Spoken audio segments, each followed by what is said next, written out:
Inspired by a Greek story of the same name, this is Daphnis and Chloe by Elizabeth Jane Gardner. Daphnis and Chloe is a pastoral prose romance written by Longus during the 2nd century.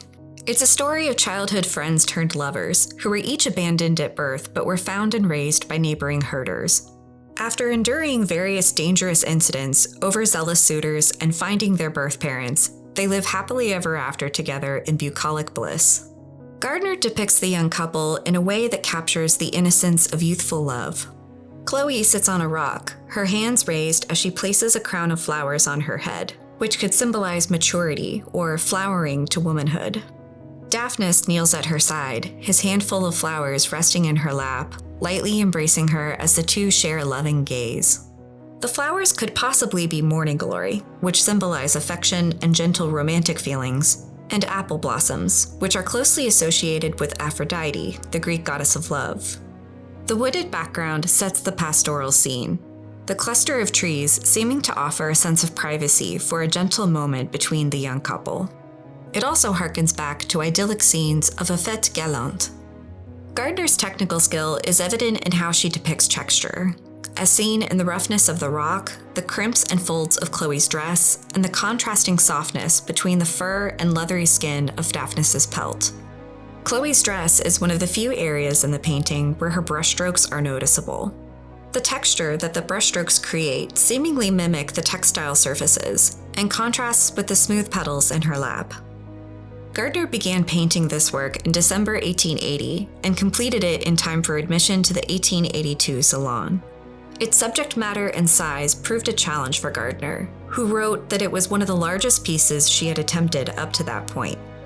Classical and mythological themes were popular in 19th century French art, with the academic style dominating the period, reinforced by the tastes of American collectors of the Gilded Age that drove the art market, to which Gardner paid close attention.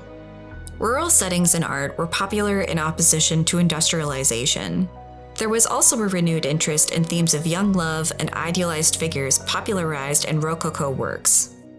The academic style was characterized by detailed, even, and invisible brushstrokes, with an emphasis on perfectly capturing figures. Gardner's style developed quickly and stayed consistent, closely emulating that of William Adolphe Bouguereau, whom she studied under and eventually married. Subtle emotion is expressed through the figures, and the background is detailed enough to provide context without overtaking the main subjects. Gardner was born in New Hampshire in 1837 and was an educator before she and a friend moved to Paris in 1864 to study art. For most women artists at the time, the only way to study art was either under male family members or husbands in the atelier, or private for-hire artist studios. Women were excluded from formal study at art institutions, leaving private instruction as the only alternative.